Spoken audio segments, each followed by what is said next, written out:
Loneliness isn't about being alone. It's about feeling cut off, even in a crowd. You can be at a party, surrounded by laughter, and still feel isolated. It's like there's an invisible wall between you and everyone else. You see them, hear them, but you can't reach them, and they can't reach you. It was like watching a movie of a life I could never have. At night, a deep sadness would wash over me, a heart starving for connection. That was the invisible wall I lived behind. There's often a single moment when loneliness becomes impossible to ignore. For me, it was a Tuesday in October. My birthday. I told no one. I didn't want to risk no one caring. I went to work as usual. No one knew. On my way home, I bought a cupcake, lit a single candle, and sat in the dark. I waited. For what? I wasn't sure. A call, a knock, nothing happened. The silence was absolute, pressing down on me. In that moment, something inside me broke. The sadness was no longer a quiet ache, it was a wave. I saw my reflection in the window, someone utterly alone.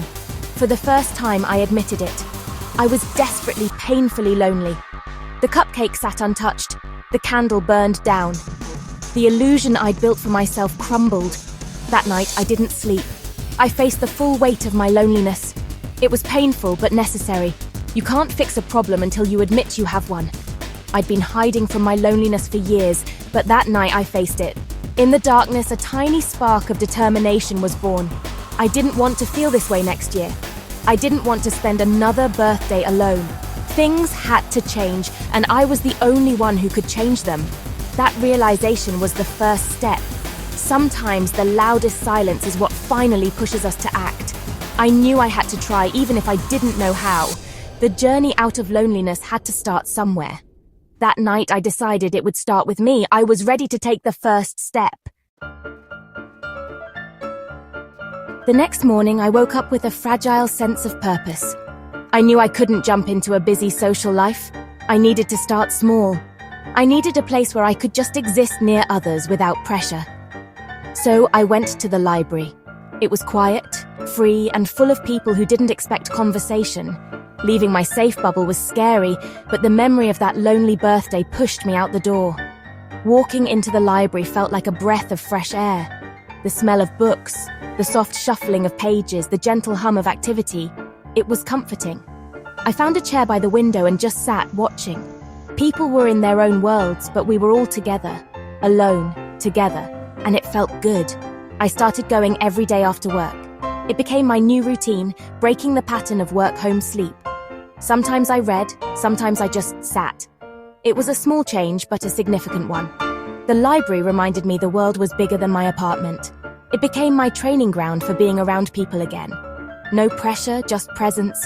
It was the first wobbly step on my journey back to connection. Each visit made the invisible wall a little thinner. I was learning to be part of the world again. The library was my quiet beginning.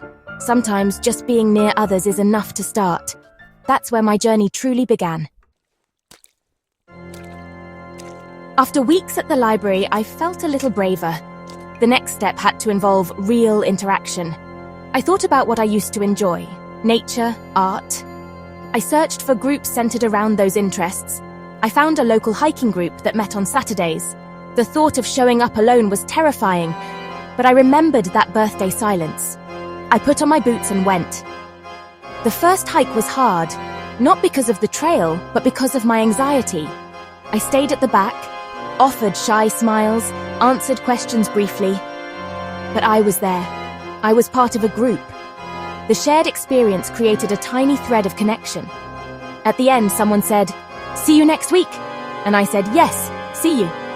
I kept going back. Every Saturday, it got easier. I started to recognize faces, learn names, walk in the middle instead of the back.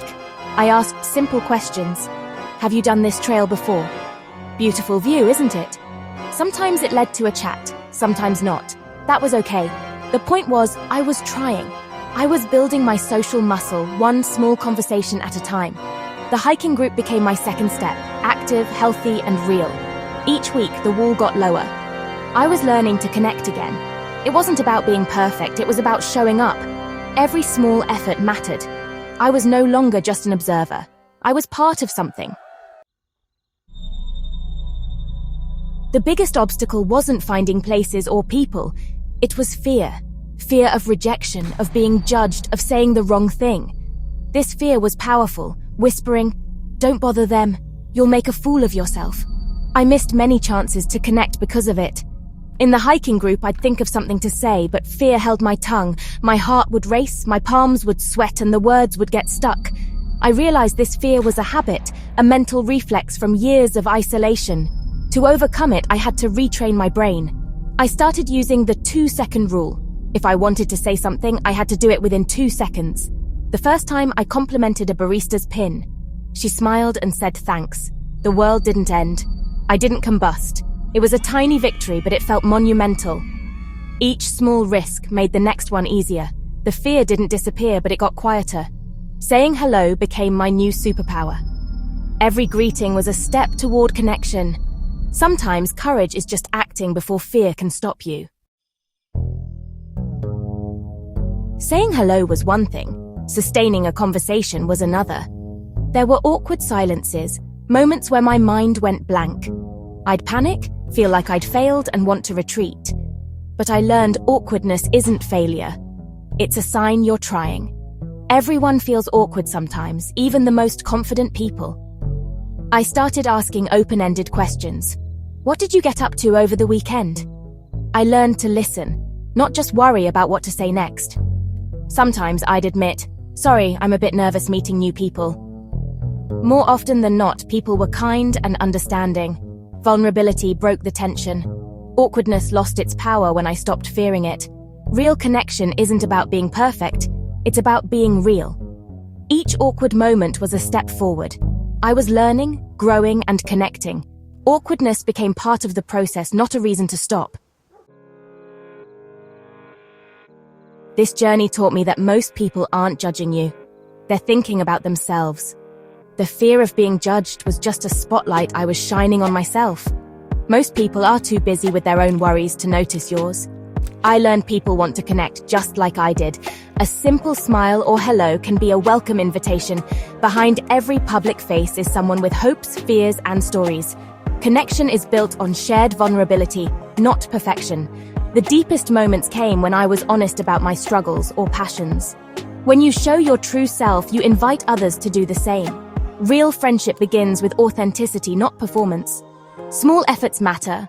A weekly hike, a chat with a neighbor, a coffee with a friend. These small acts build a life that feels rich and supported. It's like building a house, one brick at a time. Each conversation, each laugh, each moment of understanding is a brick. Over time, you build something strong enough to weather any storm. I started this journey just wanting to feel less lonely. But in seeking connection, I found so much more. It was like searching for a glass of water and finding an ocean. My world filled with new interests, perspectives, and parts of myself I never knew. Talking to others sparked curiosity, birdwatching, local history, new hobbies. My confidence grew with every conversation. I became more assertive, more comfortable in my own skin. I started to like the person I was becoming. The greatest gift was belonging, knowing someone would notice if I was gone. It's not about a packed calendar, but a few people who truly see you. That's what I'd been missing. Belonging is a fundamental human need. A small tribe can be the greatest antidote to loneliness. Connection didn't just fill a void, it transformed my life. If you're feeling lonely, know this. You're not broken or strange. Loneliness is a signal, a hunger for connection, and you have the power to feed it. The journey out of loneliness isn't easy, but it's worth it. Start small. Don't try to fix everything at once. Go to the library, a park, a coffee shop, just be around people. The goal is to break the habit of isolation. Next, find a shared activity. A book club, a volunteer group, a hiking team. The activity is a bridge, giving you something to talk about.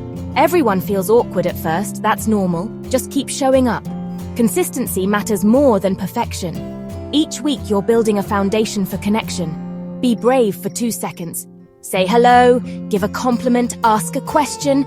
Act before fear can stop you. Every small risk makes the next one easier. There will be awkward moments and setbacks, but don't give up. You are worthy of connection and friendship.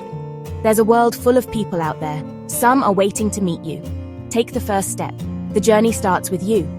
You're not alone in feeling lonely, and you don't have to stay that way.